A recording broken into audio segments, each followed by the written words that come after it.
आपने कभी प्रधानमंत्री नरेंद्र मोदी के उस बेटे के बारे में सुना है जिसे उन्होंने सालों तक दुनिया की नजरों से छिपा कर रखा? एक ऐसा बेटा जिसकी पढ़ाई लिखाई से लेकर उसके जीवन की हर छोटी बड़ी जरूरत का ख्याल खुद नरेंद्र मोदी ने रखा।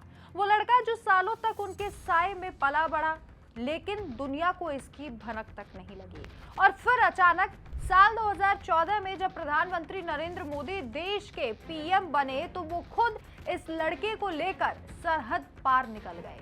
जब उस लड़के के असली माता पिता के सामने प्रधानमंत्री खड़े हुए तो पूरे परिवार के आंखों से आंसू बहने लगे। आखिर ये लड़का कौन है?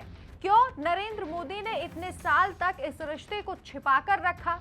आइए आपको बताते हैं इस सीक्रेट के पीछे सबसे भावुक और हैरान कर देने वाली कहानी। ये कहानी शुरू होती है साल 1998 में। उस वक्त नरेंद्र मोदी देश के प्रधानमंत्री नहीं थे और ना ही गुजरात के मुख्यमंत्री थे। उसी दौरान अहमदाबाद रेलवे स्टेशन पर एक छोटा सा लड़का भटक रहा था। वो लड़का डरा हुआ था। उसे ना तो भाषा आती थी और ना ही अपना घर याद था। दरअसल वो अपने भाई के साथ काम की तलाश में भारत आया था, लेकिन रास्ता भूलकर एक गलत ट्रेन में चढ़ गया और सीधे अहमदाबाद पहुंच गया।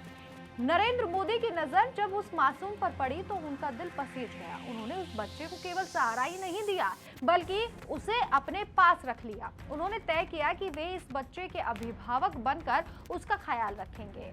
उन्होंने उसका नाम जाना। उनका नाम था जीत बहादुर। मोदी जी ने जीत को अच्छे स्कूल में दाखिला दिलाया, उसे गुजराती सिखाई, खेलों में आगे बढ़ाया और उसकी पढ़ाई का पूरा खर्चा उठाया। सालों तक ये लड़का मोदी जी की देखरेख में बड़ा होता रहा, लेकिन नरेंद्र मोदी ने कभी इस बात का कोई ढिंढोरा नहीं पीटा।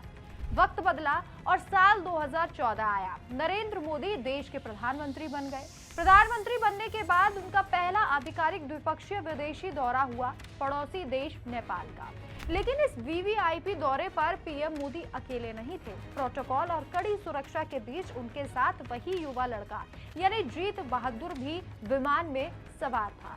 पूरी दुनिया हैरान थी कि आखिर अंतर्राष्ट्रीय मंच पर प्रधानमंत्री के साथ ये लड़का कौन है। नेपाल पहुंचते ही जब पीएम मोदी का काफिला काठमांडू की एक जगह पर रुका, तब जाकर इस रहस्य से पर्दा उठा। दरअसल जीत बहादुर बचपन में नेपाल के नवलपरासी जिले में रहने वाले अपने गरीब परिवार से बिछड़कर भारत आ गया था। सालों पहले जिस बेसहारा बच्चे को नरेंद्र मोदी ने अहमदाबाद में पनाह दी, वो असल में नेपाल का बेटा था। पीएम नरेंद्र मोदी ने केवल जीत बहादुर को पाला ही नहीं, बल्कि कुछ दोस्तों की मदद से नेपाल में उसके असली माता पिता को भी ढूंढ निकाला था। जीत बहादुर के पैर के अंगूठे के पास एक अतिरिक्त उंगली थी, यानी कि जीत बहादुर की 6 उंगलियां बताई जाती हैं, जिसके निशान से उसके परिवार को ढूंढने में मदद मिली। जब पीएम मोदी ने काठमांडू में जीत बहादुर को उसकी मां, बड़े भाई और भाभी से मिलवाया तो वहां मौजूद हर व्यक्ति की आंखें नम हो गई। जीत बहादुर की मां रोते हुए प्रधानमंत्री का धन्यवाद करने लगी। जो बेटा 16 साल पहले खो चुका था और जिसे वो मृत मान चुके थे, उसे देश का प्रधानमंत्री खुद अपने हाथों से सौंपने आया था। उस वक्त जीत के पूरे परिवार ने भावुक होकर कहा था, हमारे लिए नरेंद्र मोदी कोई राजनेता नहीं बल्कि साक्षात भगवान है। तो यही है नरेंद्र मोदी के उस धर्मपुत्र जीत बहादुर की असली कहानी, जिसने अहमदाबाद से अपनी पढ़ाई पूरी की। राजनीति के सख्त चेहरों के पीछे छिपी ये वो मानवीय संवेदना है जो बहुत कम देखने को मिलती है, बिना किसी स्वार्थ और बिना किसी पब्लिसिटी के। एक बेसहारा बच्चे को उसका परिवार और उसका जीवन लौटाने की ये दास्तां आज भी लोगों के दिलों को छू जाती है। क्या आपको भी पीएम मोदी के जीवन की इस बेहद भावुक कहानी के बारे में पहले से पता था? कमेंट सेक्शन में अपनी राय जरूर लिखें और इस वीडियो को शेयर करना ना भूलें। नमस्कार।